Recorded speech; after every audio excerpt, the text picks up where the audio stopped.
देखो, सबसे पहली बात हमारी कमजोरी क्या है?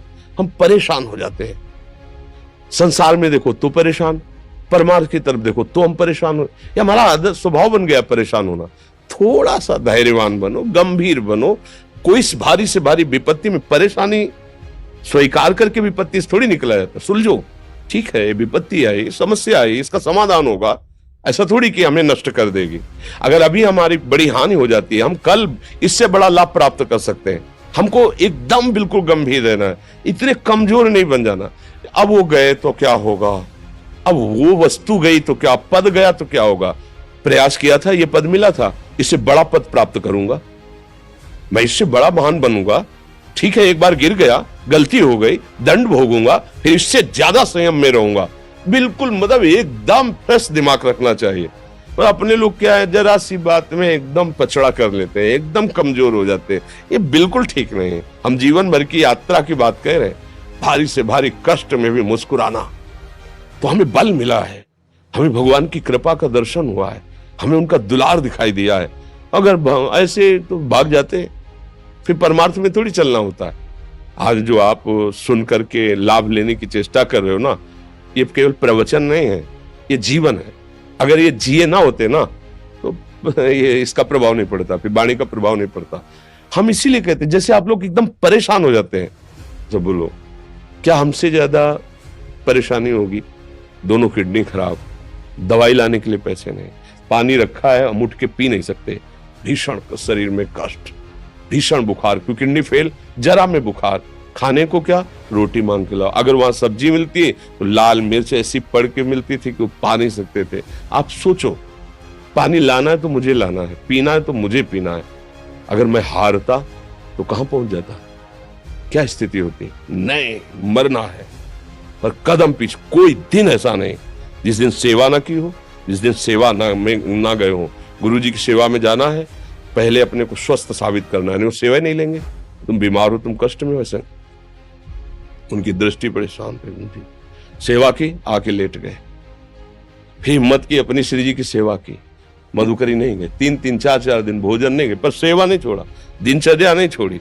और उसका प्रधान कारण संयम, ब्रह्मचर्य, भगवदाश्रय, नाम जप, कभी हारने नहीं दिया। अभी भी थोड़ी देर बाद डायलिसिस शुरू हुआ, हारने, आपको हारे हुए नजर आ रहे हैं। शरीर में पीड़ा है, किडनी फेल है, ऐसा थोड़ा हम स्वस्थ बैठे हैं, पीड़ा है, बार बार प्यास लगती है, थोड़ा थोड़ा पानी मिलता है, लेकिन हम आनंदित हैं, हम प्रसन्न हैं। हम लड़ाई में हारे नहीं हैं, ना हारेंगे, हम जीत चुके हैं। हम अपने मालिक के भरोसे में अपना सब बात, तो वो ये हम अपनी बड़ाई नहीं बता रहे, हम आपको बता रहे समस्या। सोचो, तुम्हारे पास तो माँ है, भाई है, बहन है, परिवार है, कोई ना कोई तो है ना। मेरा किसी ने कभी जीवन में ध्यान भी नहीं दिया। क्यों? बचपन से बाबा जी बन गए, किसी से प्यार नहीं, किसी से संबंध नहीं, कोई जानकारी नहीं, हम कहाँ हैं, वो कहाँ है, किसी से कोई मतलब नहीं।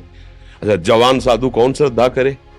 कभी गांव जाने की हिम्मत नहीं पड़ती कि रोटी मांग ले, पता नहीं लोग क्या सोचेंगे, क्या भावना कर ले। हम दरवाजे पे खड़े हैं, क्या कैसी भाव, जो हमारे सामने आकाश वृत्ति से आया यौवन अवस्था में, वही पाया, अन्यथा भूखे रह गए। जब हम हर समय अपने को विवेक के द्वारा सावधान रखे, तो हम कभी निराश नहीं हुए, कभी उदास नहीं हुए, कभी ऐसा नहीं लगा कि यार हम दुखी, कभी नहीं लगा। उसी का फल है कि उस सुख का संकेत मिल गया जहां दुख की निशानी भी नहीं है। वही उसी के बच्चे हो, हम सब उसी धातु से बने हुए हैं। हम इतना क्यों परेशान हो जाते हैं? हम ये देखते हैं, अपने लोग थोड़ी बात बिगड़ गई परेशान, नहीं बिगड़ी तो बिगड़ जाने की संभावना में परेशान है। आज सुख है, लेकिन कल सुख छिन जाएगा, तो हम आज के सुख में सुखी ना होकर कल के दुख की आने की संभावना में हम भयभीत हो। मतलब क्या हमारी सोच रह गई? हमको इतना बलवान बनना है कि सुख और दुख दोनों हमको छू न सके। भारी से भारी सुख की व्यवस्था है तो अहंकार नहीं, हर्षित होकर किसी का अपमान न करे कि हम धनी, हम पदाधिकारी, अमुक। भारी से भारी दुख आया तो हमें किसी के सहयोग की जरूरत नहीं, हम फिर अपने कदम बढ़ाएंगे, हम फिर जुड़ी हुई अपनी भावनाओं को सजाएंगे। मस्त जीवन, एकदम तुम अविनाशी के बच्चे हो।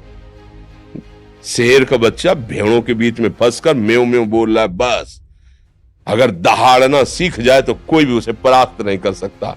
ऐसे भगवद अंश, तू प्रपंच में फंसकर अपने को इतना दीन क्यों देख रहा है? तू ऐसा है कि भगवान के दिव्यास्त्र में भी ताकत नहीं तेरे को मार सके। तू अविनाशी का अविनाशी बच्चा है, विनाशी भोगों को, विनाशी शरीर को मैं मान के इतना भयभीत, इतना दुख ठीक नहीं। ये सबके लिए, केवल एक के लिए नहीं। आप समझो, आप लोग सोचते हैं हम गृहस्थ होकर भला ऐसी स्थिति कैसे। जनक जी सुखदेव जी के गुरु हैं और राजा हैं, महल है, रानियां हैं, नौकर है, चाकर। क्या सुखदेव जी जिनके शरीर में लंगोटी भी नहीं है, दिगंबर, परमहंस, परमहंस के गुरु है जनक जी जो राजा हैं। समझो आप ऐसा ना सोचे कि हम नौकरी कर रहे हैं, हम संसार में, हम गृहस्थ हैं, हम आध्यात्मिक की ऊंचाई पर नहीं चढ़ सकते। नहीं, आप एक सरकारी नौकरी या आप किसानी या व्यापार करते हुए आप एक अध्यात्म की ऊंचाई में चढ़ सकते हैं। और अध्यात्म ही है जो तुम्हें इस माया के दुख सुख से ऊपर उठा सकता है। दूसरा, चाहे जितनी संपत्ति आ जाए, आप सुखी नहीं हो सकते। सब देख लो, आंख खोल के देख लो, अध्यात्म ही है जो तुम्हें हर कष्ट सहकर मुस्कुराकर जीने का रास्ता बता देगा कि आप आनंदित हो जाओगे। कुछ नहीं बिगड़ा, अध्यात्म है तो कुछ नहीं बिगड़ा, अध्यात्म नहीं है तो कुछ नहीं बना, कुछ हाथ नहीं लगने वाला।